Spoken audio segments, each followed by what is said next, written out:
ভাইজান আসসালামু আলাইকুম। আপনারা সরাসরি নলেজ সিটি দেখতে পাচ্ছেন তো আব্বাস সিদ্দিকীর। আরে ভাই আপনাদেরকে কি বলবো, অনেক মানুষের সমাগম রে ভাই। দেখেন কেন FS আনারুল মিডিয়া মানুষের কাছে বাস্তবটা তুলে ধরে। দেখেন আপনারা জানেন আমি কারি দালালি করি না, কারি চামচাগিরও করি না ভাইজান, বুঝলেন তো। কেন আমি আমার মতে চলি, আমি কিন্তু মানুষের কাছে বাস্তবটা তুলে ধরি। আমাকে অনেক মানুষ বলে আইএসএফের দালাল, তৃণমূলের দালাল, কিন্তু না ভাইজান, আমি কিন্তু ভাই মানুষের কাছে বাস্তবটা তুলে ধরি। এটাই হলো FS আনারুল মিডিয়ার কাজ। তো আমি এখন সরাসরি নলেজ সিটিতে আছি, দেখতে পাচ্ছেন ভাই হাজার হাজার মানুষের সমাগম। ভাই আপনাদেরকে কি বলবো আমি ভাই, আপনাদেরকে বলে আমি বুঝাতে পারছি না।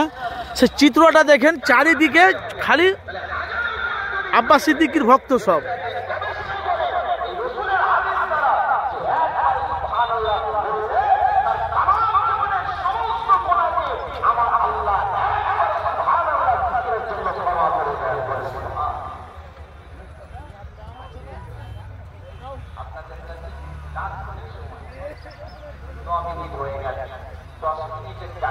কি বলবো, যাই ভাই আপনারা এসেছেন ফুরফুরা শরীফে, ফুরফুরা শরীফের ঐতিহাসিক ইসলামের সওয়াবের তৈরিতে উপস্থিত হয়েছে।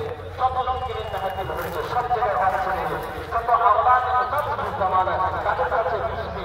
মনের কিছু যদি প্রশ্ন থাকে তাদের কাছে যাবেন এবং সেগুলো ডিসকাস করবেন, সমাধান করবেন।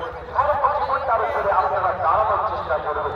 যাক আপনাদের কাছে আমি আর বেশি লম্বা চড়া করবো না, একটু দরুদ শরীফ পড়ে দুটো জিকির দিয়েছি, একটা সুবহানাল্লাহর কথা বলেছি, একটা তাকবীর কথা বলেছি। একটা দরুদ শরীফ আল্লাহুম্মা সাল্লি আলা